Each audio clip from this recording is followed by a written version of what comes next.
Everybody wants to give their piece of advice to somebody when you've got stuff going on. So whose advice do you listen to? Whose advice do you take? Who says something to you that makes you go, oh, I'm really actually going to make this change in my life to make things better? The last 10 years, I've really dodged saying how old I am. But I think that age is becoming less and less important in the world of music. So I just turned 51. Now, to some of you out there, you might be, oh, he's still pretty young. And some of you might think, oh, that guy's getting old. Because when I was a teenager, or even in my early 20s, I would meet somebody who was 50 and think, wow, that's so far away. And not only that person is really old.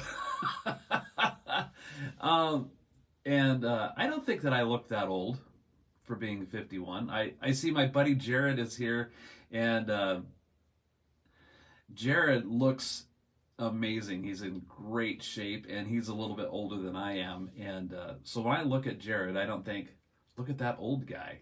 I don't think that at all. I think that dude's got style and looks great, and he's a musician, and he's just a cool dude. So I don't know.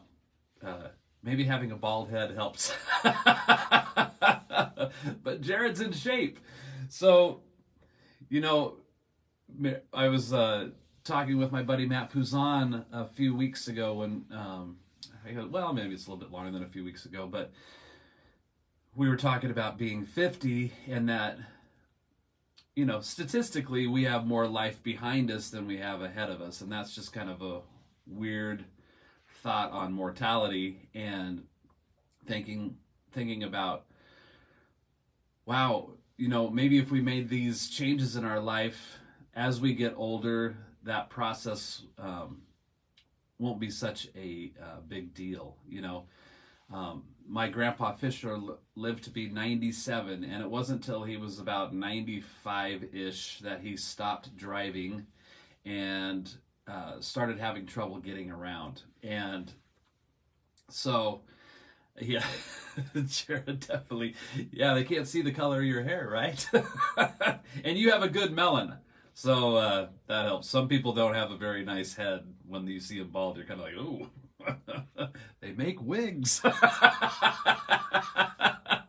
But so anyway, my grandpa Fisher lived to be 97, and there towards the very end of his life, he was in one of those little scooters, but he was pretty together mentally.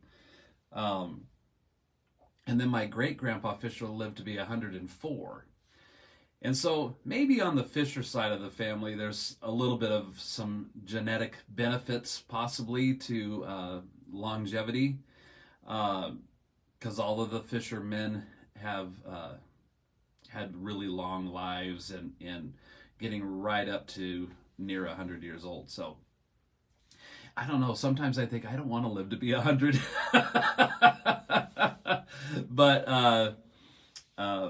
at any rate, so as I'm getting older, I'm thinking, oh, I should make these dietary changes and keep moving and do some work, which I've started to do, not full head on into, but I figured if I did, that would even, accelerate the benefits even quicker. So, when I'm talking to somebody about health and staying in shape, I want to talk to people who are healthy and in shape and ask them, what was your process? What tips and tricks or advice would you have for me, being 51 now, to take care of myself? So I'm going to look at somebody who's in shape, healthy, and rarely gets sick, and all those kind of things, and take advice from them. I'm not going to take advice on staying in shape and health from somebody who's extremely overweight and sedentary and is mad about everything and down on life. Like, why would I take advice from that person? Obviously, what they're doing is not working. At that point, maybe it's the only thing that they could really say is, maybe I should have done something different earlier in my life to not be in this position I am now. So those are things that crossed my mind turning, you know, now that I'm over the tipping point, right? It's weird to be 51. It really is. But like career path wise, I feel like I'm in the best position I ever have been ever. Not to discredit anything that I've done in the past, but I think possibly thanks to platforms like social media and stuff like this, it makes it easy to reach people that we would otherwise not have access to, not easily anyway. And so when we're going to take advice from somebody, and there was another local musician, friend, acquaintance of mine who posted yesterday, like, what is the biggest momentum killer in a band? And, oh, my buddy Mike's here. What if that advice is what not to do as in learn from their experience? Yes, absolutely. We parents do that for our kids. Yep, 100%, Mike. Yes. So we can definitely learn from people's experiences that they've had that led to the position that they're in. So, yes, to that, what am I trying to say?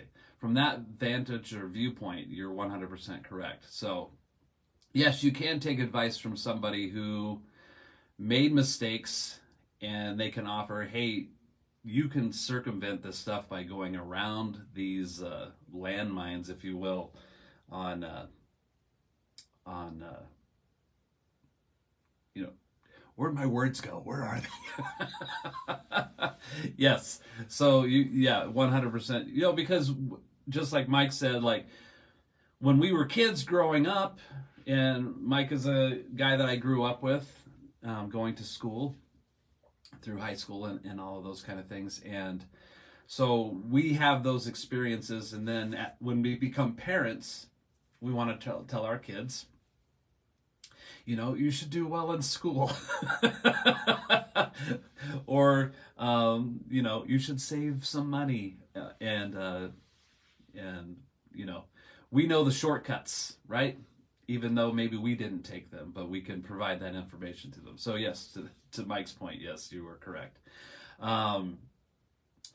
Now, I would say also that what I'm getting to is this person had posted about what is a momentum killer for bands.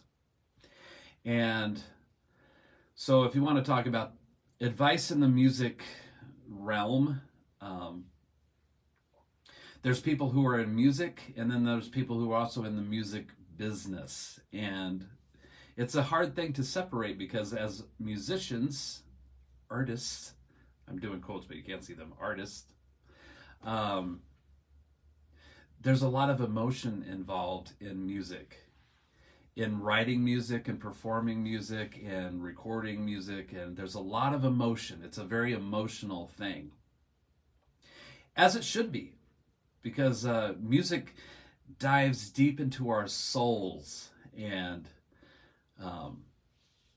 I think that's not genre specific. You know, you could talk about, let's talk about church worship music. That's something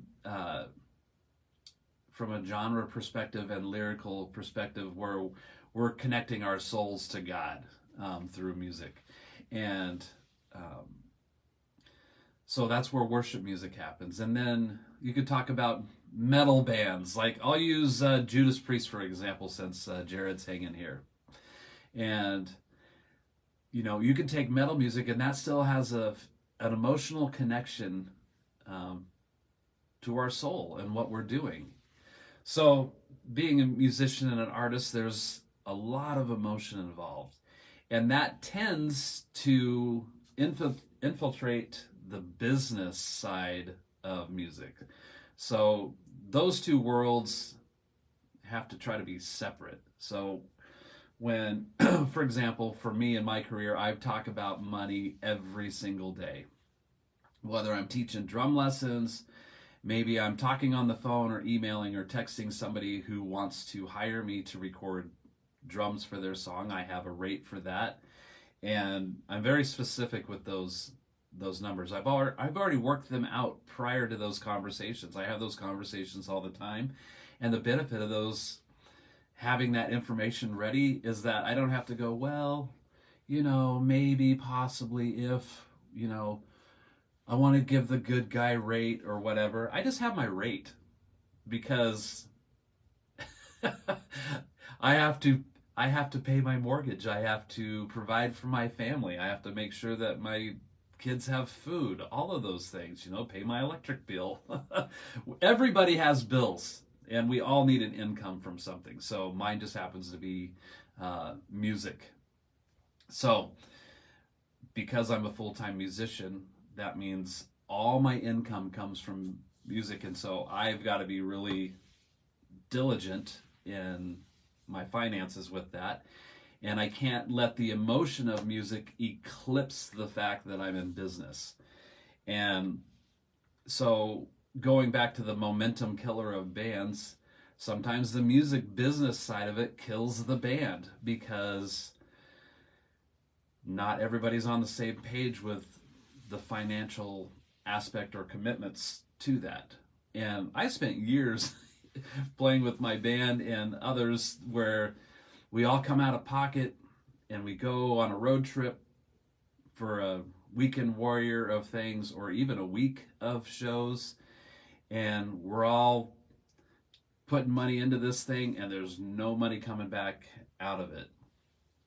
And I think when you're young and you have disposable income, maybe that works for you, because we're playing for exposure, trying to get your name out of there. Well, after a while of exposure, if you want to talk about outdoors, people die from exposure all the time. So you want to talk about a momentum killer from your band?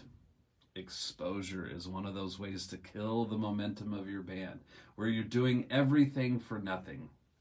And, we're all trading time for something. And part of my time, I'm trading that time for an income. So if you have a band, how much time are you willing to trade for nothing? 0. And I had commented on this person's post. It's Timber Van Loan, by the way, the singer for Cardiac Drift. If you want to go look at his post, I think maybe you can do that. I don't know if it's public or private post, but everybody that commented on it had really great points, because we're all providing going back to Mike's point about our past experiences. Excuse me. Our past experiences form our opinions and our view of stuff going forward. And so when Timber's asking, what are momentum killers for your band? Now, he did come back and say, because I was a little bit worried, because he's in a band called Cardiac Drift, and the band is great. Great songs, and these guys all look good too, and it's a rock band, so it's right up my alley, And so I was worried for a moment, because this band just started getting some stuff out there, some videos and some music, and then he made that post, and I thought, oh, is there a problem with that band? And he did comment in there, he's kind of feeling like finally with Cardiac Drift, everybody's kind of going the same direction, and I was like, okay. But yeah, it's a tricky thing with bands, especially as we get older, because our priorities shift as we get older on our responsibility list. Some people said wives are momentum killers for a band. Yes, that could be true. I don't experience that, because many of you know that Mary is all in. She's always been all in. She was all in before we were even dating. She would get excited about, because we were friends first, she would get excited about what I was doing musically. And short story on Mary is that I didn't even know that Mary could sing until after we were married. I heard her one day singing in the shower. I think it was in the living room, and I went, what the heck? I went busting in the door. You can sing? She's like, yeah, I sing. And so I thought she was awesome. And so I encouraged her. She joined this women's chorale choir group, and they went on tours to Europe singing in this women's chorale, and it just kept going from there. And many of you know that Mary and I had been heavily involved in our church, and so that's where Mary really got started singing. And now she sings in the band Casio Dreams, 80s synth pop tribute band, and she's been just in my corner the whole time, and which is pretty awesome. So yeah, wives can be the momentum killer for your band. Not the case here in the Fisher house. Oh, my buddy James is here. In the words of Anthony. Oh, I got to see if I can see more.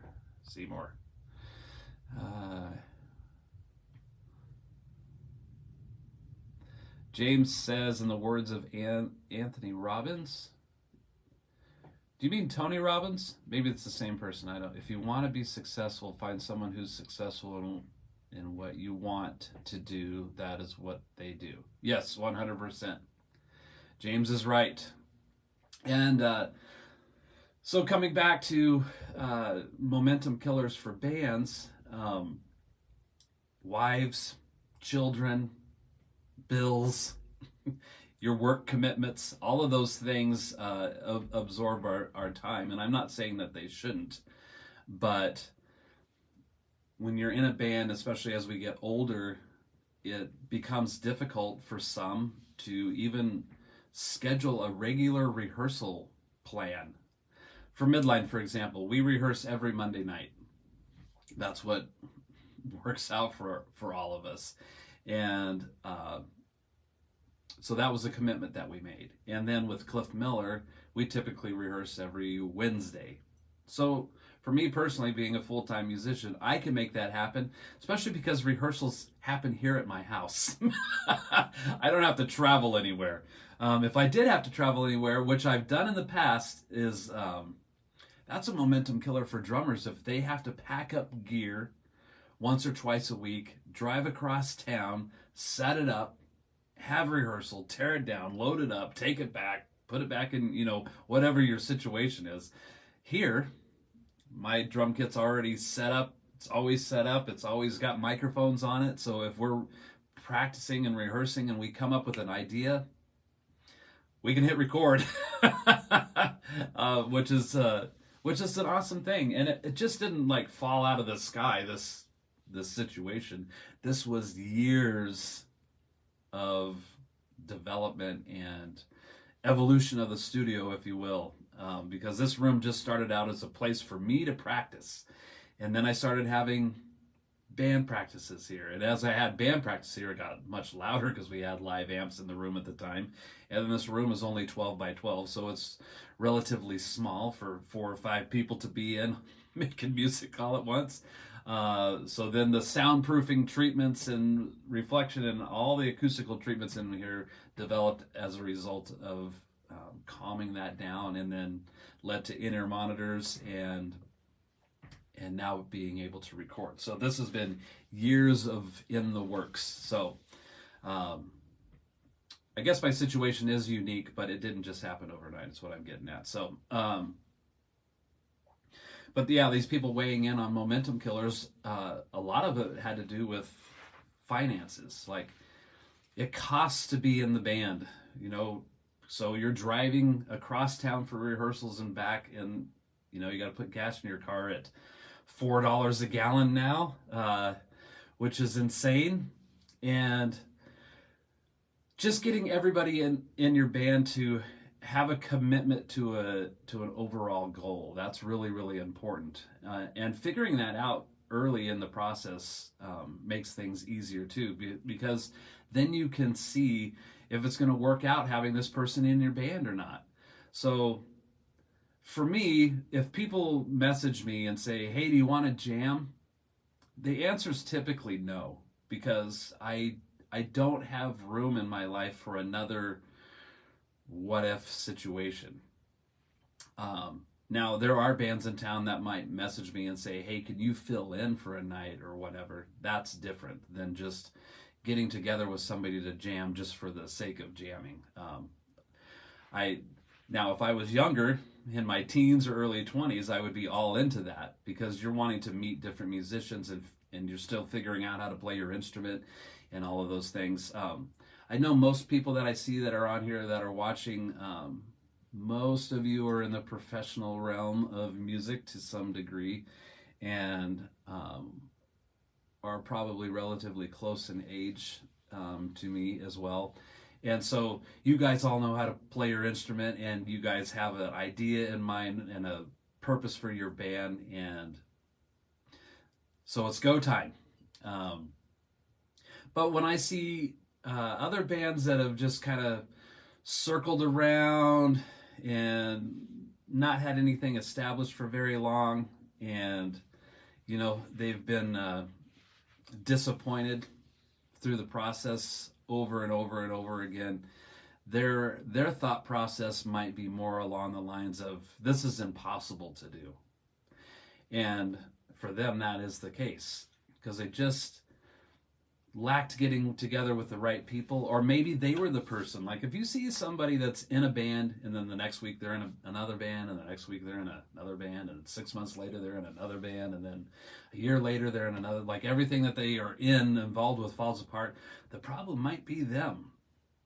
And that's a pretty accurate fact, I think, to of that person. I don't know who that might be, but if that's you, maybe you got to think about your approach. The other thing about being momentum killers is people can tend to lack patience for other people's personalities. So I think somebody had commented on Timber's post about like politics might get in the way and kill your band. That's true. Your religious views could kill a band. And we see that all the time on social media because this is a forum that can get ugly really fast if we allow it to. And I know people will say, I don't like Facebook or Instagram or whatever because it's just so toxic. Well, for me, I've gone through those people and there's the snooze button. There's the unfollow button. There's the unfriend or block. I've probably blocked 5 people in the 14 or 15 years I've been on Facebook, however long that's been. That's got to be close to that. Yeah, probably 12 years or so. Maybe 5 people that I've blocked due to the political and sometimes like religious shaming of people. I have my beliefs, but I'm not here to smack you in the face about it. At least not, if you want to talk face to face, that's a totally different situation there. And I think face-to-face conversations with hard subjects are much easier face-to-face because we get an instant reaction than the keyboard warrior types. So yes, I think political things, religious things can be a momentum killer for your band or cause the band to break up.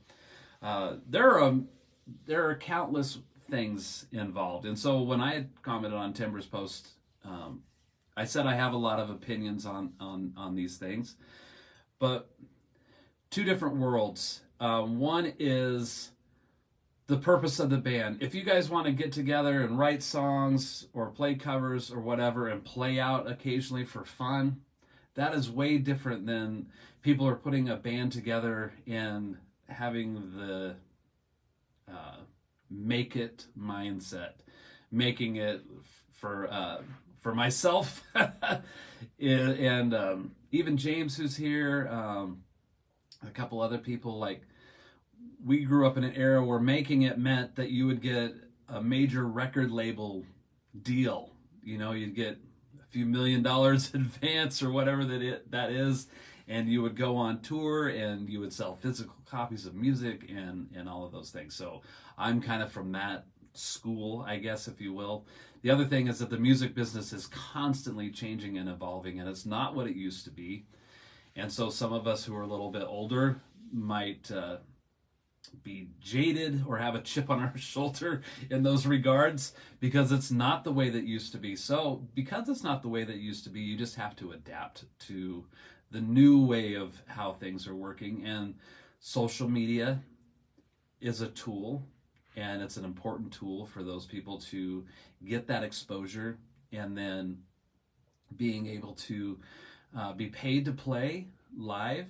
So you negotiate that with a venue to perform and have a concert, and so that's a way to make an income. And then you can sell your merch, your t-shirts, we Midline and Cliff Miller both still sell CDs, and people still buy CDs, not like they used to, but they still do that. I would love to be able to offer vinyl, because vinyl is a huge selling physical thing at the moment, but the cost to get it is pretty astronomical. So let's see, James is saying something again, offering levels of passion, different levels of passion and preparedness are momentum killers. Yes, 100%. Yeah, so James Harrison's on here. If you guys don't know James is a professional drummer, musician. I've known James since I was 17 or 18 years old, and when he played in Redstone, when it'd have to be an all ages thing or an outside deal, but love that band, and eventually played in the band for a little while just a few years ago, and became friends with all those people. So James has all that experience and knowledge. So James would be somebody that you would want to take advice from.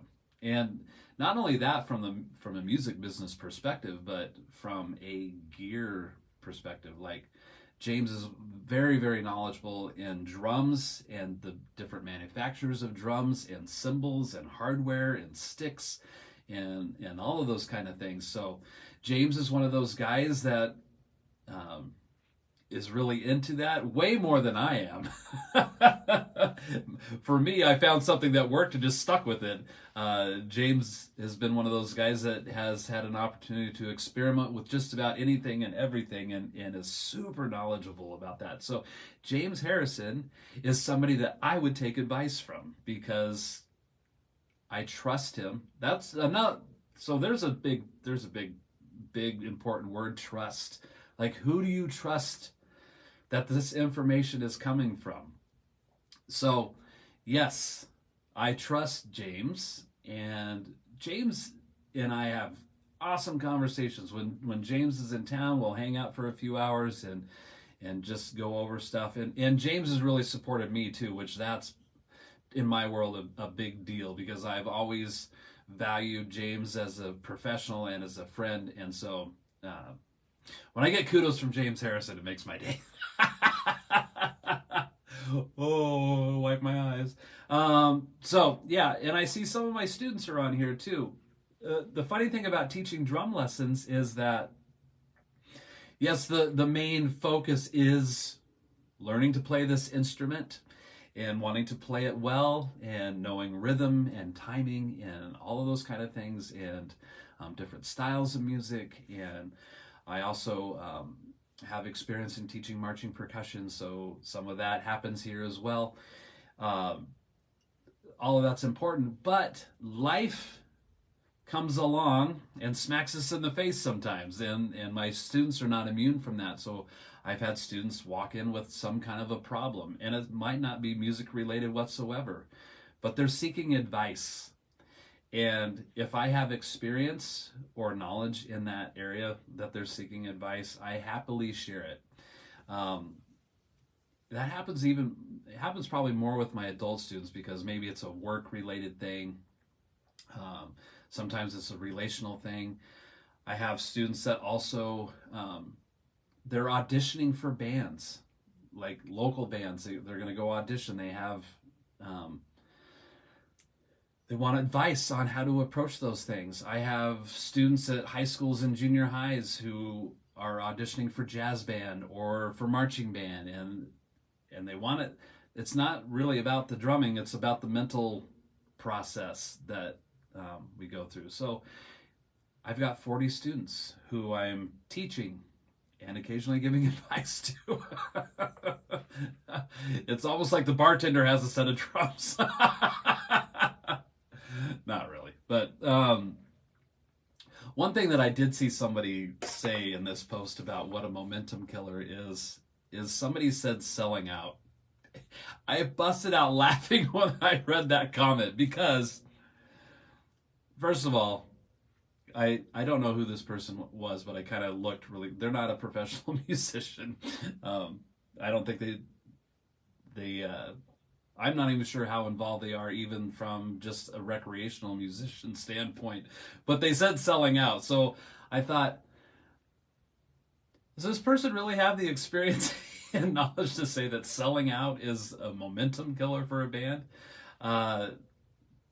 My definition of selling out for a band would be a band is doing something that goes against their character or their belief system in order to make money. That to me is selling out. That is like you're giving up on authenticity in order to make money. And so to me, that would be selling out. So if you're selling out, that means you are going against your beliefs, and you're compromising who you are as a person to sell out. Now, I saw I think it might have been a Metallica documentary where somebody accused Metallica of selling out because they got more commercial sounding with the Black Album and had more going on for them. Bob Rock produced it and all of those things. And so maybe some of the hardcore Metallica fans would say they sold out, that they gave up on what they were to be something else in order to be hugely successful. And I think Lars said, yes, we sell out every seat in the house. Okay. Point taken. I never was a hardcore Metallica fan. I always appreciated Metallica, and yes, I like the more commercial sounding Metallica stuff because to me, in my mind and my soul, that's easier to digest. Now, it wasn't until I got older that I appreciated earlier Metallica stuff. So, selling out as being a momentum killer for your band, I'm not really sure that's the case. But yeah, just everybody that you're playing music with in a band situation where nobody's willing to compromise for the greater good. Maybe everybody's just headstrong and not willing to have a cohesive working unit.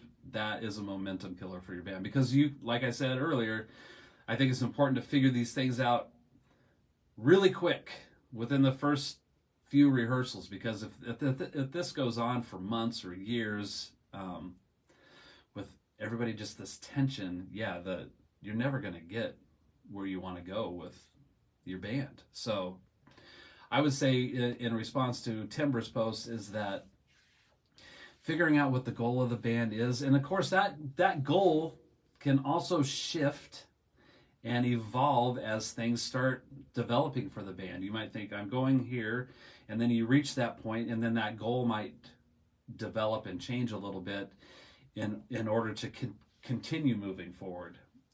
Somebody had commented, well, the pandemic was a momentum killer for bands. Well, yes, it was. But those of us, like, I see Matt Muckles here. Hey, Matt. Good morning. Matt is a professional friend of mine. He's an amazing drummer. If you don't know who Matt is, Google him. Matt could probably completely back me up 100% on everything. Matt is another guy that I watch here on social media and he teaches drum lessons, and he plays as a hired gun in a lot of pro atmospheres. And so Matt would be somebody that I would take advice from, because Matt has a great body of work, and he's done a lot and on professional level stuff. So Matt would be somebody that I watch and I see and I go, check out what Matt's doing, and follow him, because Matt's got a lot of stuff figured out that I don't. But due to Matt, watching Matt Muckle, and Matt and I have another mutual friend, Matt Starr. And so Matt Starr is somebody that I take advice from because Matt's doing it. And Matt Starr has been very instrumental in how my career has moved forward, with teaching full time and doing session work. And so just networking with people like Matt and Matt. Scott Alexander from Dishwalla is in my circle of people, and he lives here in Boise. So I've done a lot of work with Scott. And then Scott brought into my circle Jeff Abercrombie, the bass player from Fuel. So I had a great conversation with Jeff the other day. It's just networking and reaching out to those people, and those people are who I'm going to take advice from. It's not the guy that commented on Timber's post about selling out. I'm probably not going to take advice from him. So let's see. I can think of 100,000, not 100,000. I'm just exaggerating. I can think of a lot of other examples of momentum killers for bands, which I'm sure that you could too. And everybody that posted on Timber's or commented on Timber's posts, they're not wrong on because they're speaking from their experiences that they've had. And I just think the number one thing, if you're going to be in a band, is just getting everybody on the same page on what's important to you and what you're wanting to do. That's why the midline has survived as long as it has. Although that Scott and Stymie left the band during the pandemic because they said the pandemic was a momentum killer. I think the pandemic, as awful as it was, gave us all a chance to kind of reevaluate where we were and what we were doing and how we were going to do it. So even though it sucked, it also gave everybody a moment to pause and say, okay, how do I work through this? And then some stuff comes to the surface and you go, oh, those things are important to me. And so I think that's what happened with Scott and Stymie, is that gave him a chance to say, you know what, I'm going to go in a different direction. Anthony and I and JB stuck together, and I've mentioned this many times that we have a new song, Ghost, that's coming out. It was mixed by Chris Collier. If you don't know who Chris is a recording mixing engineer that I've recorded a bunch of songs with him before and really value his skills as a mix engineer. And if you listen to KXM or Korn or Whitesnake, you're going to hear Chris's work. Prong is another band. So those kind of things. So he mixed Ghost for us, and then we shot a music video for that last week. And we just saw a close to final version of that video yesterday, and pretty awesome. But Scott Alexander from Dishwalla was involved with recording that song and doing the video with us. So just that networking thing. And who are we taking advice from? Take advice from, just like James Harrison had posted out, like taking advice from people who are already living in the world that you want to live in. And so that's really just an important thing. So I think that's all that I have. Momentum killers. The AC went out in our vehicle. And so I've been trying to diagnose what the problem is with that. And I'm not a mechanic by trade. I'm a mechanic out of necessity. I guess I am mechanically inclined to some degree. I took a small engine and auto mechanics in high school, along with welding and building and construction. Hence this room. So anyway, Mary had to run it to the shop and see if they could diagnose the AC, because she is taking our son Christian. Oh, totally reminded me. So Christian, our son, is going to Battalion Drum and Bugle Corps for his age out year. He is 21, and so when you turn 22, you cannot do drum corps anymore. So 21 is an age out year, and he's been involved with the Battalion Drum and Bugle Corps since 2019. And if you guys don't know what that is, it's basically professional level marching band, and it's extremely competitive. And so we did a GoFundMe fundraiser for Christian started last week. Typically, the fees to do drum corps for Christian have been about $3,000. Well, this year went up $1,000. So I'm sure inflation and all that plays into that figure. And so Christian has been working his jobs very, very hard and diligently, and he's falling short. So we did this GoFundMe to raise $1,000. And as of last night, he had raised $875 so far. So all of those that have donated to that, thank you very much. It's when I told Christian the other night, last night, I said, dude, you're at $875. He's like, oh, really? So he's very thankful, and he's been trying to text or message or call anybody that's donated for him. So I will reshare that again. I guess he has until July 1st, I think, to have all of his fees paid. So he's $125 away from that. So thank you guys for that. And so our car AC isn't working. Mary's got to run him and some other members of battalion down to the Salt Lake area tomorrow.